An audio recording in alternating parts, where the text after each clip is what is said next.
किन्नी प्यारी मिट्टी की खुशबू आउंदी है, एक अजीब जे आनंद वर्गी।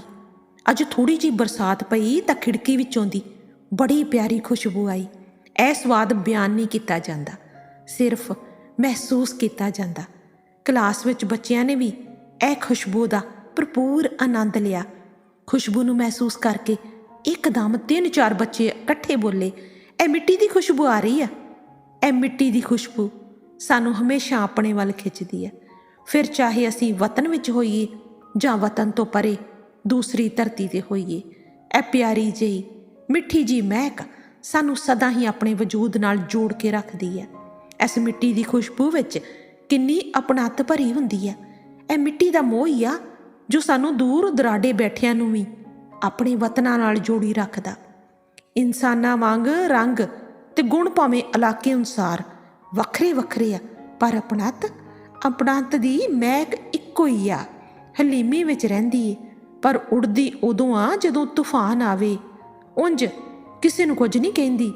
एवें ही कई इंसानां दी फितरत हुंदी आ कि वो आम तौर ते हलीमे विच रहिंदे आ, पर जदों कोई बहुता ही तंग करे फिर वाव रोले वांग अपनी लपेटे विच भी लै लैंदे आ। मिट्टी दे मोह सदका ही शहीद उधम सिंह ने शीशी विच मिट्टी पा के अपने कोल रखी सी कि अपनिਆਂ दे वगे लहू दे दरिया दा बदला लै सके। सोचदी हाँ इन्हां वतन दे परवानिਆਂ नूं अपनी मिट्टी नाल किन्ना मोह होवेगा। अपनी जिंदगी नूं माणिया ही नहीं, सगों अपने लोकां लई अपनी मिट्टी खातर हस हस के कुर्बान हो गए।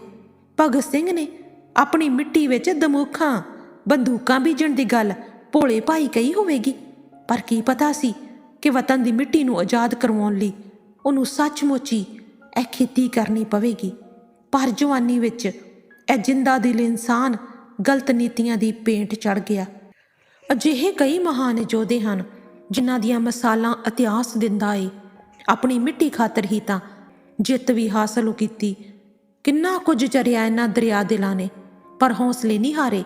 भयानक महामारी की परवाह किए बगैर लगातार कोशिशां जारी रखियां।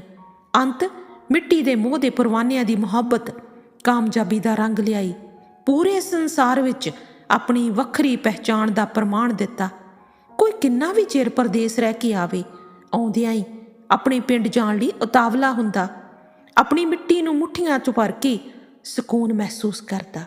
कमलियां वांग अपनिਆਂ विच पता नहीं की भालदा फिरदा। चेहरा खिड़ जांदा जिवें हुणे हुणे जवान होया होवे। बचपन दियां यादां ताज़ा करदा है। कंधां नूं जफ्फे मारदा फिरदा, गुआचे पलां नूं लभदा है।